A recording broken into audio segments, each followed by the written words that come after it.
بسم اللہ الرحمن الرحیم۔ یورپ میں کیپٹلزم کے خلاف ایک پکچر نے پوری دنیا کو ہلا کے رکھ دیا تھا۔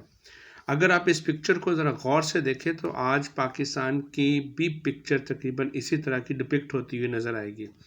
آپ اگر اس پکچر کو غور سے دیکھیں تو اس کے ٹاپ پہ ڈالر یعنی کہ پیسہ، فائنانس، جس کو کیپٹل کہتے ہیں، وہ ہے۔ اس کے نیچے چند اشرافیہ کچھ لوگ دکھائے گئے ہیں جو یہ کہتے ہیں کہ وی رول یو۔ آج بھی پاکستان کے اندر تقریباً 25 فیملیز ایسی ہیں جو کہ اس کیٹیگری کے اوپر فال کرتی ہیں، جس میں لکھا ہوا ہے وی رول یو،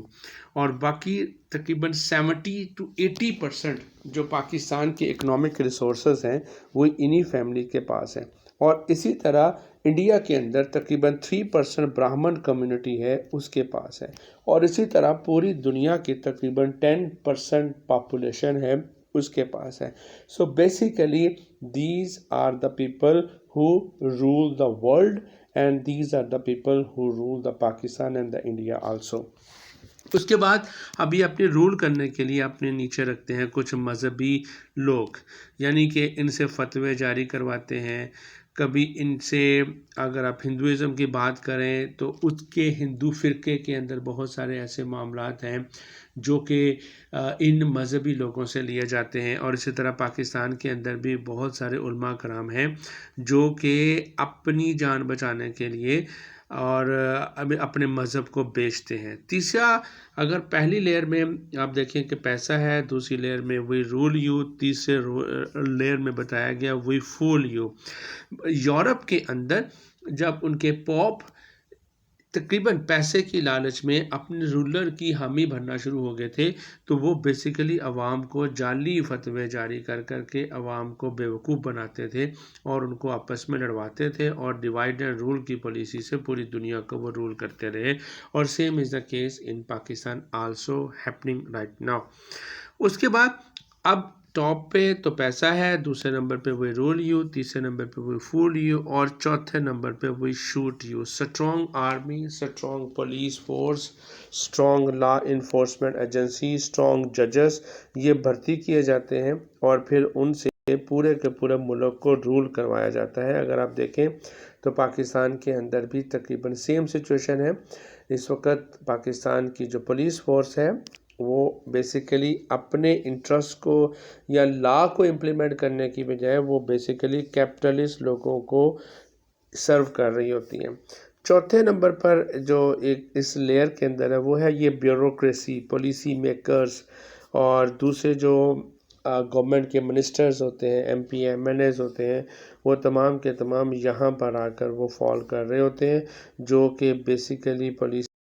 بناتے ہیں، پالیسیز بنا کے اس کو امپلیمنٹ کرواتے ہیں ملٹری کے ذریعے، اور پھر ملٹری کے بعد اس کو لاجیکلی، لیگلی طور پر اور ریلیجیسلی پروو کروایا جاتا ہے ان مذہبی لوگوں سے، اور فائدہ الٹیمیٹلی ان کنگ لوگوں کا ہوتا ہے، اور جو الٹیمیٹلی فائدہ پیسے کی لالچ میں سارے لوگ کر رہے ہوتے ہیں۔ نیچے سب سے بری جو پکچر ہے جس نے مجھے بہت زیادہ تکلیف دی وہ یہ والی ہے، جس میں لکھا ہوا ہے کہ وی فیڈ یو اور وی ورک فار یو۔ یہ تمام وہ عوام ہے جو ان تمام لوگوں کے اخراجات، ملٹری کا ایکسپینڈیچر، ریلیجیس لوگوں کے ایکسپینسز، رولر کی عیاشیاں اور بیوروکریسی کی تنخواہیں، اور جتنے بھی سول سرونٹس ہیں ان تمام کی سیلریز، ان کے لگائے گئے ٹیکسز، ان تمام کا بوجھ نیچے عوام اٹھا رہے ہیں۔ اب عوام کے اندر دیکھیں انہوں نے دکھائے ہوئے ہیں بچے ہیں، عورتیں ہیں، بزرگ ہیں، جوان ہیں، وہ تمام کے تمام ایگریکلچر کسان ہیں، وہ ورکر ہیں، لیبر ہیں، وہ تمام وہ کام کرتے ہیں، اور اس میں سے ایک بچہ نیچے گرا ہوا مرا بھی دکھایا گیا ہے، یعنی کہ وہ مرے یا جئیں یہ لوگ ایسے ہی عیاشی کرتے رہیں گے اور یہ سسٹم چلتا رہے گا۔ یہ بڑی ہی پینفل سچویشن ہے یورپ میں اور all over the world, but اس سسٹم کے اندر، کیپٹلزم کے اندر بہت سارے ایڈوانٹیجز بھی ہیں۔ اس ایڈوانٹیجز کے اندر ایک چیز یہ ہے کہ پوری کی پوری دنیا کے اندر جتنی بھی انوویٹو ٹیکنالوجی آئی ہے وہ اسی کیپٹلزم سسٹم کے تھرو ہی آئی ہے، کیونکہ یہ کمپیٹیٹیو سسٹم ڈیولپ کرتا ہے، اور اسی سسٹم کی وجہ سے کمپٹیشن کی بیس کے اوپر نئے نئے آئیڈیاز اور انوویٹیو اکانومی بوسٹ ہوتی ہے۔ بہرحال یہ کچھ بٹر ریالٹیز بھی ہیں اور کچھ اس کے ایڈوانٹیجز اور ڈس ایڈوانٹیجز بھی ہیں۔ دوسری ایک جو پکچر جس نے مجھے بہت زیادہ تکلیف دی، نیلسن منڈیلا نے یہ کہا تھا کہ جس قوم میں تعمیر، تعلیم اور صحت کے شعبے منافع بخش کاروبار بن جائے اسے دنیا کی کوئی طاقت تباہی سے نہیں بچا سکتی۔ کنسٹرکشن کا محکمہ اگر کرپٹ لوگوں کے ہاتھ میں چلا جائے تو وہ تباہ ہو جاتا ہے۔ اگر تعلیم کا محکمہ کرپٹ لوگوں کے ہاتھوں میں چلا جائے تو وہ corrupt engineers, doctor, professor, generals, bankers, financer, policy makers پیدا کرے گا تو ملک تباہ ہو جائے گا۔ صحت کا محکمہ بھی اگر بزنس بن جائے تو انسان کی ویلیو نہیں رہتی، پروفٹ اور بزنس کی ویلیو رہ جاتی ہے۔ اور اگر یہ چیزیں کیپٹلسٹ سسٹم کے ہاتھ چلی جائیں، منافع خور لوگوں کے ہاتھ میں چلے گئے جیسا کہ ابھی پاکستان میں ہو رہا ہے، تو وہ ملک بھی تباہ ہو جاتا ہے۔ ٹو بی ویری آنیسٹ، میں نے بہت سارے کمپیٹنٹ ڈاکٹر دیکھے ہیں جو بیچارے بے روزگار ہیں، اور میں نے بہت سارے ہزاروں کی تعداد میں ایسے کویک دیکھے ہیں جو کہ ان کمپیٹنٹ ڈاکٹروں کو اپنے ہاسپٹلز کے اندر نوکریاں دیتے ہیں اور ان کو تنخواہیں دیتے ہیں۔ اور کیونکہ ڈاکٹرز کمپٹیشن کی بیس کے اوپر اگر وہ انجینئرز اور ڈاکٹرز بنتے ہیں تو وہ میرٹ کے اوپر کام کرنا چاہتے ہیں، ان کے اندر کوئی ایتھیکل ویلیوز ہوتی ہیں، مورل ویلیوز ہوتی ہیں، وہ کرپٹ لوگوں کے ساتھ مل کر چل نہیں سکتے، جس کا نتیجہ پھر کیا ہوتا ہے کہ وہ بیچارے نہ اپنا ہاسپٹل بنا سکتے ہیں، نہ ملٹی نیشنل کمپنیز کے ساتھ فائٹ کر سکتے ہیں، جس کا نتیجہ کیا نکلتا ہے، وہ پھر مجبور ہو کے ان کرپٹ المیہ کے ہاتھوں میں غلام بن جاتے ہیں۔ اس کے بعد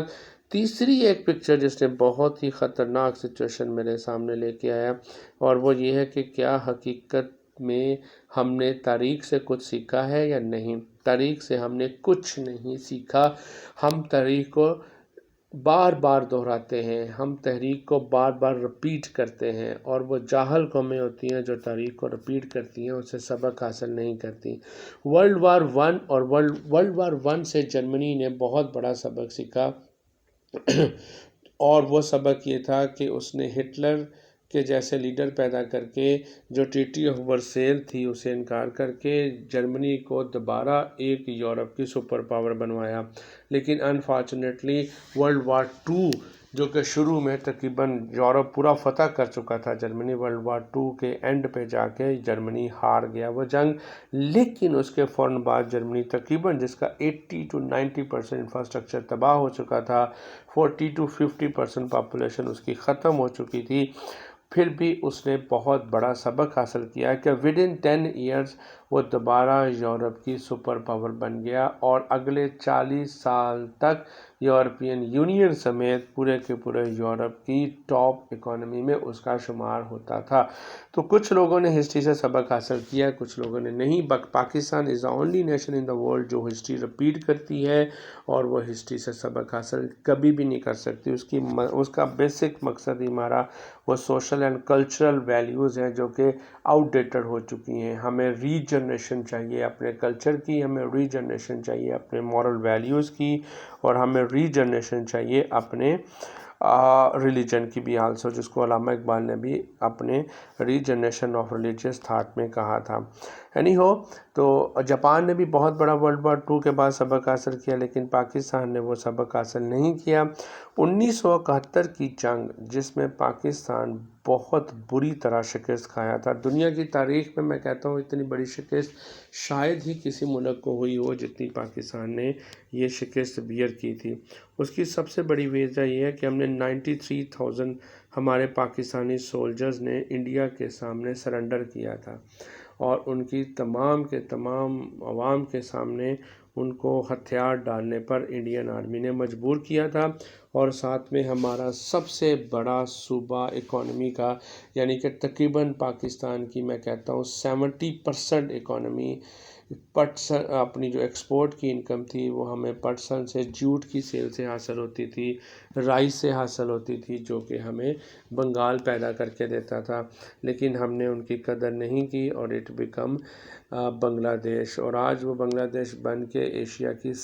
ہمارے جو ساؤتھ ایشیا کی سیکنڈ لارجسٹ اکانومی بن چکا ہے، اور یہ ہمارے لیے ایک بہت ہی برا المیہ ہے، اور آج ہم اسی ہسٹری کو دوبارہ دہرا رہے ہیں۔ Indian army holds the world record for accepting the largest military surrender in the year 1971. 93 Pakistani soldiers surrendered to the Indian Army.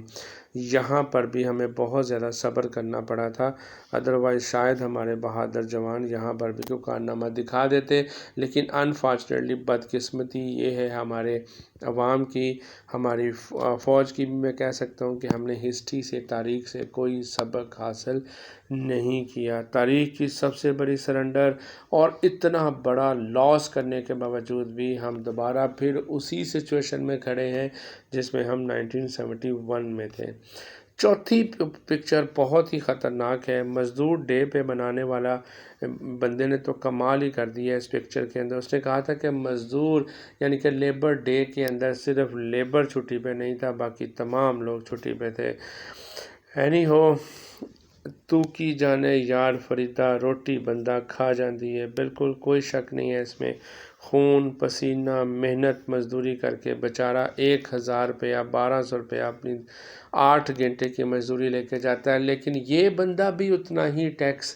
پے کرتا ہے، اس کو بجلی کا بل بھی اسی ٹیکس ریشو کے ساتھ آتا ہے جس ٹیکس ریشو کے ساتھ ایک منسٹر، ایک پرائم منسٹر، ایک جنرل، ایک بیوروکریٹ اور ایک کیپٹلسٹ، ایک مل مالک بندہ جتنا ٹیکس پے کرتا ہے اتنا بیچارہ یہ بھی اپنی انکم میں اتنی ہی پرسنٹیج کا ٹیکس پے کرتا ہے۔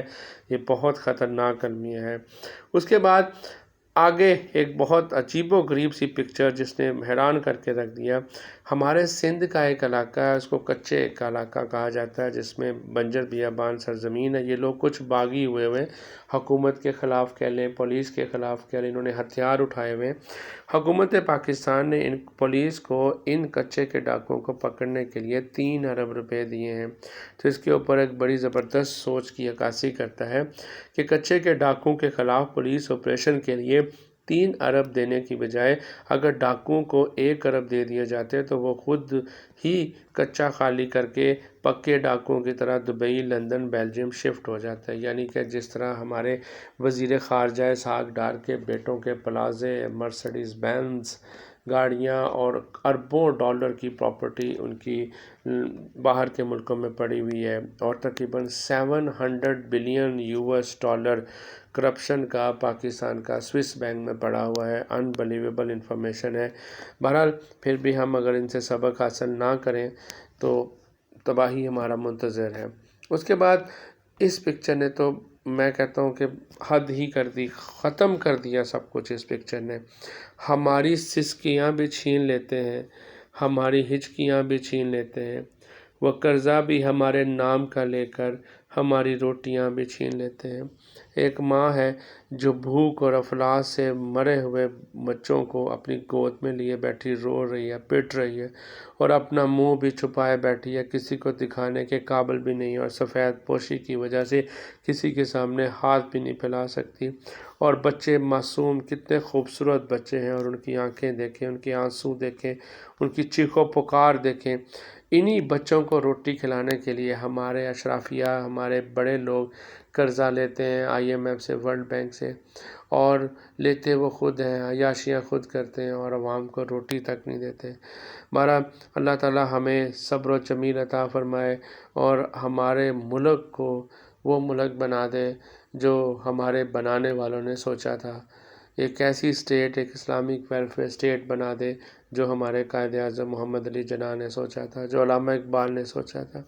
ان 4-5 تصویروں سے ہمیں کچھ سبق حاصل کرنا چاہیے، ادروائز ہمارا شمار بھی سری لنکا، سوڈان اور اللہ معاف کرے ایتھوپیا وغیرہ ملکوں میں شمار نہ ہو جائے۔ اللہ پاک ہمیں سبق سیکھنے کی توفیق عطا فرمائے، آمین ثم آمین۔ جزاکم اللہ خیر۔